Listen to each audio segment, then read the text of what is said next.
مفتی خالد الازہری کے اصلاحی بیانات اور وظائف کے لیے مفتی صاحب کا یوٹیوب چینل سبسکرائب کریں۔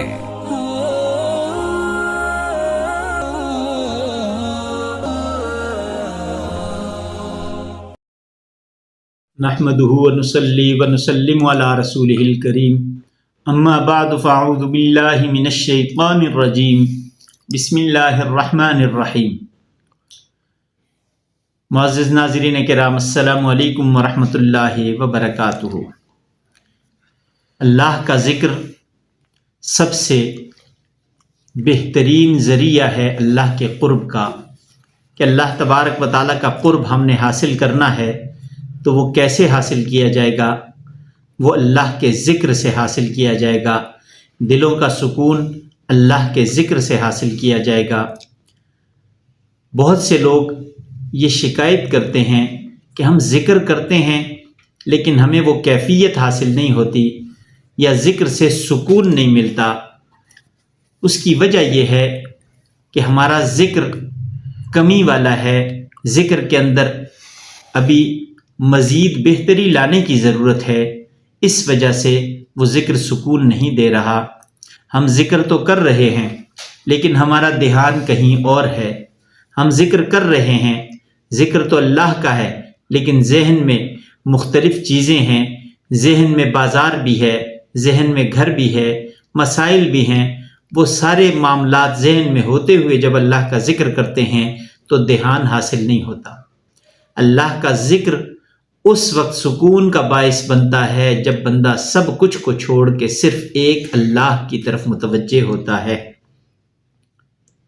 اللہ کی طرف متوجہ ہو کے مکمل دھیان اللہ تبارک و تعالیٰ کی طرف ہو اور اس کے بعد اس کا ذکر کرے، تو یہ کیسے ہو سکتا ہے کہ بندہ مکمل توجہ اور دھیان اپنے رب کی طرف کر دے اور رب کی طرف سے جواب نہ ملے؟ یہ ناممکن ہے۔ دھیان انسان اپنا جتنا زیادہ اللہ تبارک و تعالیٰ کی طرف کرے گا، اللہ کی رحمت اتنی ہی زیادہ متوجہ ہوگی۔ جب بے دھیانی سے ذکر کرے گا تو دل کو سکون نہیں ملے گا۔ جب بے دھیانی سے اللہ اللہ کر رہا ہوگا تو اس کے بعد اس کا دل اس طرح مطمئن نہیں ہوگا جیسا کہ ذکر سے دل کو اطمینان ہونا چاہیے یا دل کو مطمئن ہونا چاہیے۔ وجہ کیا ہے؟ وہ اپنی کمی اور کمزوری ہے کہ انسان غفلت کے ساتھ اللہ کو بھی پکارتا ہے تو غفلت کے ساتھ پکارتا ہے۔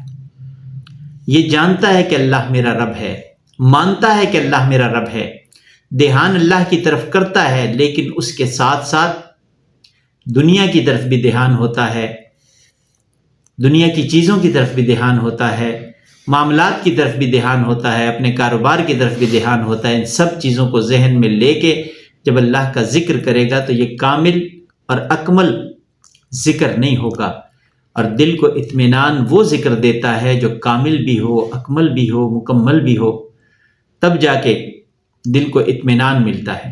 اس لیے سب سے پہلے اپنی توجہ اللہ تبارک و تعالیٰ کی طرف کرنی ہے۔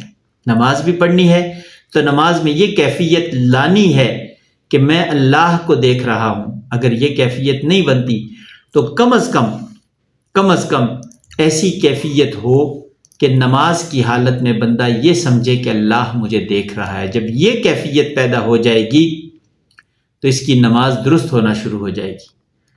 اسی طریقے سے اذکار بھی جب کرے تو مکمل توجہ اللہ تبارک و تعالیٰ کی طرف کرے، اور جو کہہ رہا ہے زبان سے اس کا دل اسے تسلیم بھی کر رہا ہو اور اسے یہ یقین بھی ہو، اس کا ذہن بھی اسی طرف ہو، اس کا دل بھی اسی طرف ہو۔ یہ نہ ہو تصورات بھی چل رہے ہوں، خیالات بھی چل رہے ہوں اور اللہ اللہ زبان سے کر بھی رہا ہو، پھر اس طریقے سے فائدہ نہیں ہوگا جیسا کہ ہونا چاہیے۔ اس طرح سے جواب اللہ کی طرف سے نہیں ملے گا جیسا کہ ملنا چاہیے۔ جس مقصد کے لیے کر رہا ہے وہ ہے اللہ کا قرب۔ اللہ کا قرب ملے گا تو دنیا آخرت کا سارا سکون مل جائے گا، دنیا آخرت کے سارے انعامات مل جائیں گے۔ اللہ تبارک و تعالیٰ کے قبضہ قدرت میں ہمارے دل ہیں۔ اللہ دلوں کو پھیرتا ہے، پھیرنے کی قدرت اللہ کے سوا کوئی نہیں رکھتا۔ تو جب بندہ مکمل توجہ کے ساتھ اللہ تبارک و تعالیٰ کی طرف رجوع کرتا ہے اور یہ دل میں ارادہ کرتا ہے اے اللہ میرے اس دل کو اپنے ذکر کے لیے اپنی طرف پھیر دے، تو اللہ تبارک و تعالیٰ اس کے ذکر کو پھیر دیتے ہیں۔ پھر اسے یہ بھی محسوس ہونے لگتا ہے کہ اللہ میری اس بات سے راضی ہو رہا ہے، اللہ میری اس بات سے ناراض ہو رہا ہے، میرا یہ فعل میرے لیے اطمینان کا باعث ہے یا بے سکونی کا باعث ہے۔ جس دل کو اللہ تبارک و تعالیٰ کے ذکر سے سکون ملنا شروع ہو جائے اسے پھر لوگوں کی تکلیفیں بھی محسوس ہوتی ہیں، اسے بھی لوگوں کی اذیتیں بھی محسوس ہوتی ہیں، وہ پھر لوگوں کے چہرے بھی پڑھ سکتا ہے اور لوگ اس کی طرف متوجہ ہوتے ہیں کیونکہ یہ اللہ والا بن جاتا ہے۔ اور اللہ والا کون ہے؟ جسے دیکھ کے اللہ یاد آئے۔